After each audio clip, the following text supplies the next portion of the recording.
Hey guys, it's Mo Power again. I'm here this time with the Squire. This is my Squire. He's just chilling in his tavern, sharpening his weapons, just having a relaxed Sunday. But I'm going to show you a little bit about him.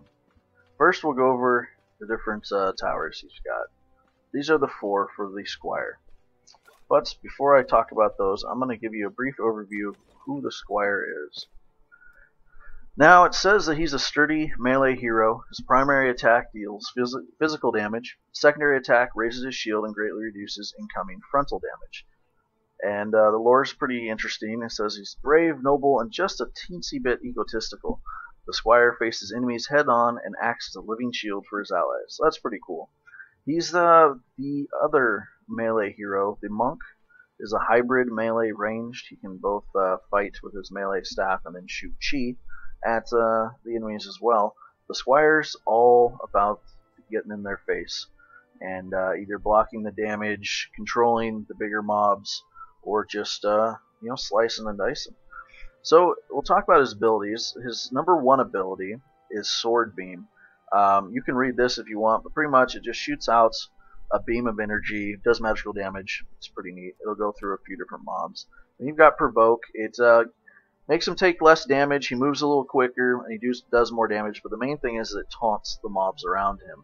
You have to get pretty close to do that, but it works really good as far as getting, like, say, ogres and some of the harder hitting mobs over in front of your towers if they decide they want to walk past your towers or whatnot. You can get them into an area and kind of tank the damage while your towers really beat them up, which is really nice. That's one of the main reasons I like the Squire.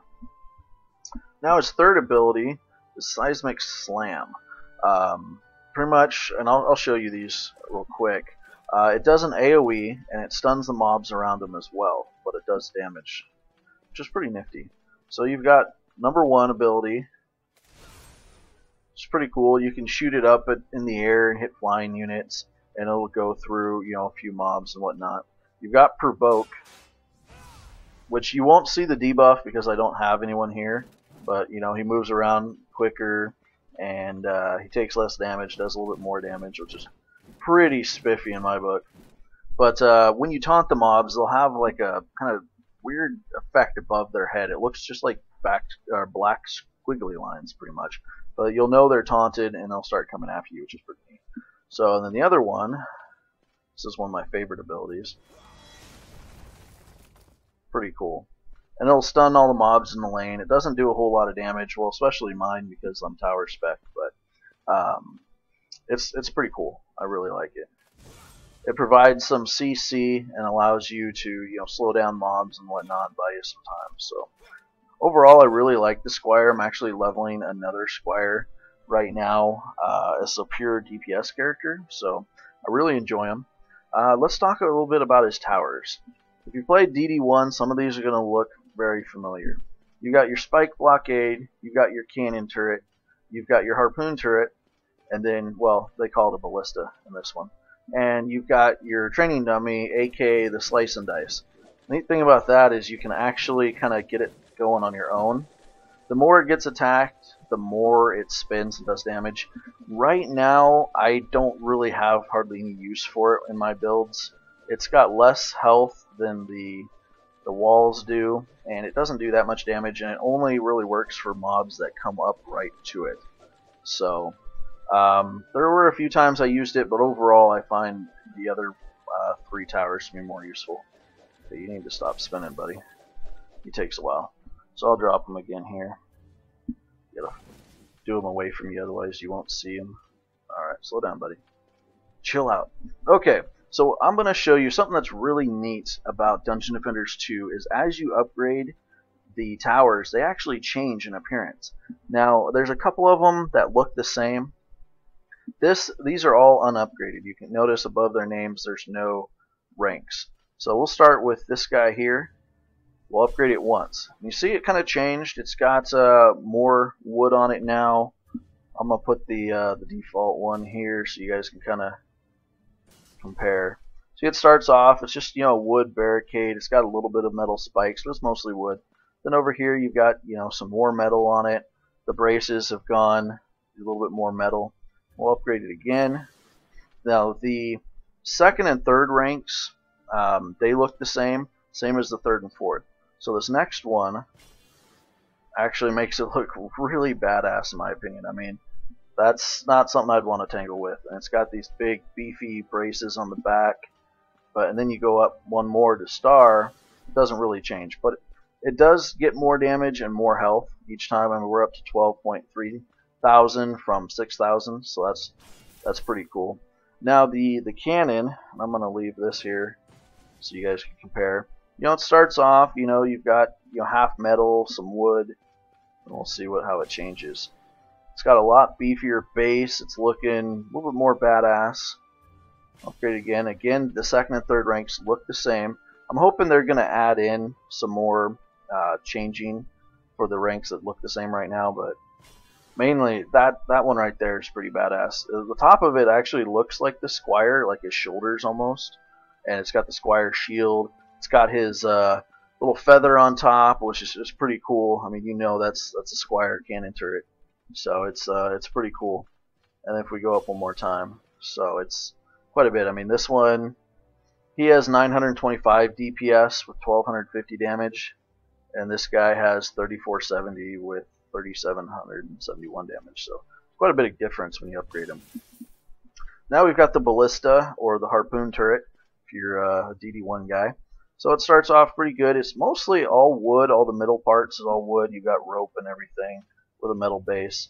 You upgrade it again, a little bit more beefy. It's got these pieces here. Looks like, you know, means a little bit more business. Next rank obviously is the same look. Go up again, and you notice the harpoon's changed. It's big, it's metal. The rope is now not rope. It's actually like some sort of cable. And the base has gotten a lot more looking like the Squire. If you notice, like the base here, it's got kind of that look, that Squire look, and it's pretty cool. Now we've got the good old training dummy, and he kind of acts like a slice and dice, but I don't think he's as useful as the old slice and dice, at least right now. But he's pretty much just, you know, he's actually a pretty sad looking training dummy. He's all wood. It looks like he's got, I'm not sure if those are wood or metal for the, well, they might be metal swords. Mostly it's all wood. He's a pretty sad little guy. We upgrade him once. Oh, now he's starting to look a little more beefy. He's got a metal base. He's got a shield. He's actually got a helmet on. It is wood, but definitely looks like he's a little bit more robust. We'll go up again. And there we go. Now we've got extra swords. They're pretty beefy looking swords. You've got a stronger base, and you've got the actual Squire helmet. It's, you know, the same helmet I'm wearing. Pretty cool. It's like mini me, but he's bigger than I am. But yeah, it's pretty spiffy. I hope they do some work with him to make him a little bit more useful, because it is a neat design, but right now, especially in game, I don't find him that useful because there's a lot of range mobs and he really just gets beat up. I mean, here he is at max range at 8,800, and I think my wall, yeah, 2 upgrades where he's a star has more health than that. So unfortunately, I don't find him all that useful right now. So we've talked about the abilities, we've talked about the towers. Now I'm going to give you some of the pros and cons for some of these towers. I've talked a little bit about the slice and dice, aka training dummy, but for the walls here, you have 2 different options for walls. You've got the apprentice or the Squire. The Squire's pretty straightforward. It's got spikes on the front. People walk up and they hit it, they take damage. That's really cool. And I'll talk about the specs in a little bit as far as how that interacts with the wall itself. I prefer Squire walls if I'm going to use walls. The mage has some walls.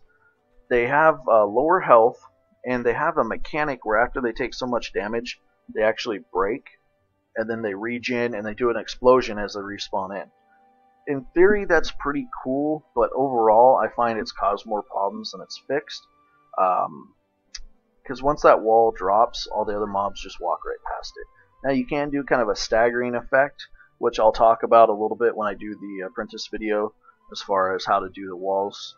But for the DU cost, these cost 40, I believe, which is twice as much as the apprentice walls. But even 2 apprentice walls, if you stagger them, I still think this is more useful overall, but that's just me. But you can get by with the apprentice walls if you are just soloing as apprentice. And the reason I started with the Squire is because I believe he is the best soloist at the lower levels. The apprentice, I believe, is the best soloist at high levels. But starting off, till you get the Earth Shatter Tower, I believe the Squire definitely does it better at the lower levels. But your best leveling experience is going to be having more than one character or playing with other people. That's definitely going to make it leveling way easier. So, okay, now the Cannonball Tower. Cannonball Tower is a single target cannon. It's not like the Cannonball Tower from DD1. DD1 would drop actual cannonballs on the ground and they'd go rolling around, bouncing off stuff, and you could kill a lot of mobs with just like 2 cannonball towers. This one is single target. It actually fires and blows a cannon at people. I don't think you actually see the cannon. Let me go double check real quick. I know it fires, but I don't think you actually can see the projectile per se. Yeah, it's just a fireball. So, I mean, they do alright. They're slow firing, but they hit really hard. Now, the nice thing about that is if you're building with more than one character or you're playing with other people, people are going to put down traps, they're going to put down auras. So most of the time, the only thing that's going to be getting close to your defenses are higher health mobs. Things are going to hit a little harder. So having the cannonball turrets, killing those is great. They also tend to one-shot most flying units, except for kind of the elite flying units. I prefer them over the ballistas. That's just my personal opinion. But I've seen a lot of people have a lot of luck with ballistas. The nice thing about the ballista is, I believe, let me go look at the description. I think it says 6 targets. Let me look here.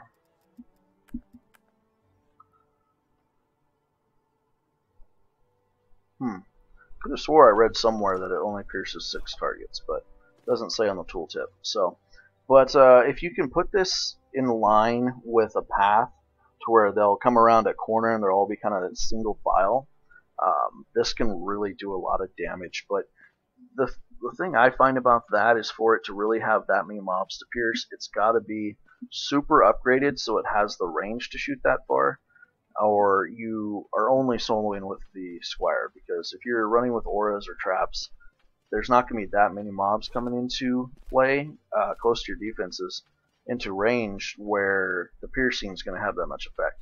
So as you can see here, this only does 2600 damage. Oh yeah, number of pierces, 6 right there. So that's where I read the 6. Okay, so this one will do 2610 damage at roughly 1.5 seconds. This guy here is just a hair over 1 second and does 3771. So there's quite a big difference there. It's about 1100 damage difference at half a second faster.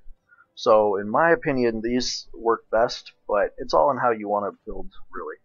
So that's just my 2 cents. So let's talk about specs a little bit, because that comes into play, especially as a tower character. So let's look here. These are my stats. They're quite a bit overkill for most stuff, but okay. So you've got this guy here, which is really cool if you're going as a DPS character. You can actually, reflect the damage back. If you're going to get up in there in the thick of things and do the damage, then definitely I would put some points into here. And personally, I mean, you can see how it goes up. It actually goes up pretty good. 20 points in, you've got a 43% chance to return 35% of your hero damage. So as a DPS character, you'd have a lot of hero damage. So I can see that being really good. You've got Fight Me Not, which is really neat. Like I said, with that ability to the provoke, you taunt the mobs on you. So with this spec here, which makes your turrets do more damage to stuff that's attacking you, it's going to be doing quite a bit more damage. So you go out there, you taunt, like, say, the Ogre, which is pretty much, or the Ogre or the mini-bosses are pretty much the biggest worry right now in the game. So you taunt those, and then all of a sudden they're taking, 30, 40, or more % damage. which is really nice. And you could taunt them and then sit there and block if you wanted, because they do hit pretty hard. Then you've got Vengeance.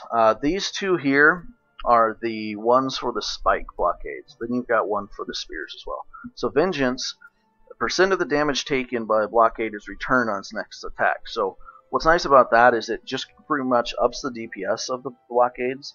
Now, the blockades really aren't supposed to be doing a lot of damage, but it is nice that they can have their damage boosted for that. I prefer shiny spikes over Vengeance, but I like to put a little bit in both if I'm going to be doing walls. Shiny spikes has a chance to stun enemies for 2 seconds, and it can get actually pretty high. I mean, you got 22, you've got 50% chance. And what's nice about that is normally the stuff that will make it to your walls, if you're building with auras and traps and whatnot, the stuff that actually gets up there are pretty heavy hitting, so you don't want to have them keep hitting your walls. So shiny spikes is pretty nice because 50% chance that they're going to get stunned. Normally after 1 or 2 hits they're dead, so having them stunned, that's cutting their DPS in half. They hit it once and then get stunned. That's pretty nice. So then you've got powerful spears, and it has a % chance per hit for the ballista to deal full damage to all targets, and for the next 4 seconds. And what's nice about that is, as far as I know, and I think it tells, let's see right here, say it does reduce damage. Yeah, less damage to each enemy hit after the first. So this is giving you the option that it doesn't get reduced damage, but in my opinion, for the amount of points you've got to put in here, I mean, like, look at this. If you put all the points in here, you're only at a 10% chance for that. I mean, it is a pretty powerful spec, but I believe it's not worth the points, really. But I also don't use the ballista that often. Then you've got shield strength. It just increases the amount of reduction for your shield, so you're going to be blocking a lot more, which can be nice, but I find I don't block that often. But I was doing mostly Fight Me Not with a little bit of shield when I was doing high-end stuff, just to kind of make the ogres, easier to fight, because they can do a lot of damage, especially because I'm a tower spec. So, but I'm gonna go back to what I was doing, just because I would taunt them and just kind of dodge their attacks, and I wouldn't be taking that much damage. So I've just been putting all my points in there, 43%. It's pretty nice. So that's about it for the Squire. Really, unless I get into builds, you're just gonna have to experiment with them. My normal build goes cannonball towers and walls. It's pretty simple. And then I will have a monk. I find a monk is like the best class to level with any other class. It synergizes really well with every class right now, especially the huntresses. But right now I think the huntress traps with the auras is a little bit overpowered. I think they need to be nerfed, but that's just me. But yeah, having a monk, if you're going to be playing this game solo especially, I would suggest leveling. If you want a Squire, level a monk with it. If you want an apprentice, level a monk with it. Really, the huntress, you can't really level solo. She does have, it's going to be harder, I should say. The monk can pretty much level solo. He just doesn't have walls.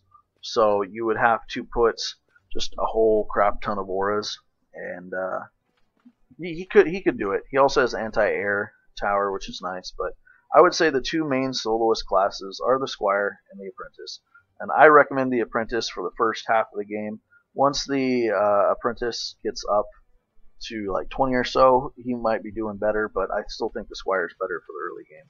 And he's pretty darn good at late game too, but I think the Apprentice sneaks ahead a little bit with some of his CC towers late game when you have a lot of stats. But well, hopefully you guys enjoyed the video, and I'll be making another one on the Apprentice, Hunter, and Monk here shortly.